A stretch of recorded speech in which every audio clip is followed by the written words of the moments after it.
travaillez en ce moment sur le virus. Nous sommes d'accord. Je travaille, mais pas forcément au labo, puisque on travaille sur ordinateur avec un collègue, et puis c'est tout.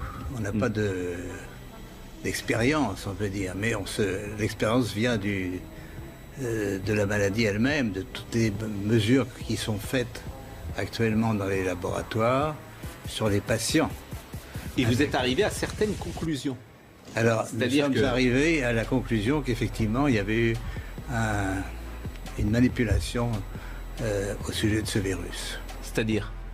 Eh bien, qu'une partie, je ne dis pas le total, n'est-ce pas, mais il y a un modèle qui est évidemment le virus classique, et là c'était un modèle surtout venant de la chauve-souris, mais à ce modèle, on a par-dessus ajouté des séquences notamment du VIH, le virus du sida.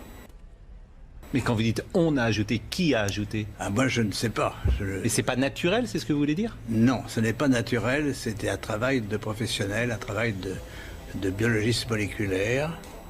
C'est un travail très minutieux, on peut dire d'horloger, on peut dire au niveau des séquences. Mais dans quel but ? Dans quel but, ça, ce n'est pas clair. Moi, j'expose, si vous voulez, mon travail, c'est d'exposer les faits, c'est tout. Je n'accuse personne, je ne sais pas qui a fait ça et pourquoi. La possibilité, c'est peut-être que ils ont voulu faire, on ne sait pas, on a voulu faire un vaccin contre le sida. C'est le Gamora. Il s'agit d'une enzyme chargée d'insérer le matériel générique du virus dans l'ADN de la cellule infectée. Alors, il a été développé par le centre médical Bnei Tzion, basé à Haïfa, ainsi que l'université hébraïque de Jérusalem. Et récemment, eh bien, il a été approuvé pour une utilisation en République du Congo, vous le disiez. Alors tout a commencé le 8 avril dernier, un essai clinique a débuté à Brazzaville, dans la capitale.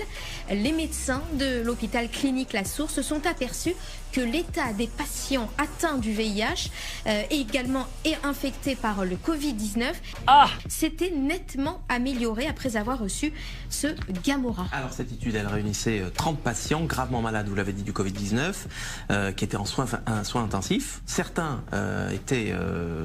souffraient du VIH, d'autres non. Ils ont été divisés en deux groupes et les résultats, vous nous dites, ils sont très encourageants. Oui, tout à fait. Alors le groupe A, le premier groupe de 15 patients, a reçu un traitement standard contre le VIH ainsi que contre le coronavirus, des antibiotiques et le médicament anti-VIH A-tripla. Et puis le deuxième groupe, le groupe B, a reçu lui les antibiotiques A-tripla et le fameux Gamora. Et bien après 9 jours de traitement, le groupe B a montré une nette amélioration en termes de symptômes du Covid-19. 4 d'entre eux ont été testés négatifs, 11 ont été libérés des soins intensifs. En revanche, de leur côté, dans le groupe A, 14 personnes sont décédées au cours de cette même période. La 15e personne, elle, est dans un état critique. Alors après ces résultats, eh bien, le directeur scientifique du centre médical Bnei Tzion, Einat Finkelstein, a réagi. Nous avons été surpris parce que nous voulions voir si le Gamora fonctionnerait, mais nous ne savions pas que cela se produirait ainsi et nous avons constaté une amélioration en termes de symptômes de Covid-19 dans les 48 heures. Nous voulons mener des essais plus importants dans les pays occidentaux. De son côté, eh bien, le docteur Walter Kazadi, le représentant de l'OMS, qui a supervisé cet essai au Congo, en a informé évidemment l'organisme mondial. Il s'est exprimé aussi. Le succès que nous avons vu en expérimentant et en sauvant des vies nous renforce, nous donne de l'espoir. Nous remercions Tzion Medical d'avoir rapidement exploité cela et nous sommes ravis de partager cette bonne nouvelle avec le monde. Alors le centre médical israélien affirme pouvoir déjà commercialiser Gamora via son distributeur officiel, le fournisseur pharmaceutique suisse Pharmamondo. Il a même déjà accéléré la production en Californie. Voilà donc encore un nouvel espoir de guérison des malades du Covid-19 développé par Israël.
What?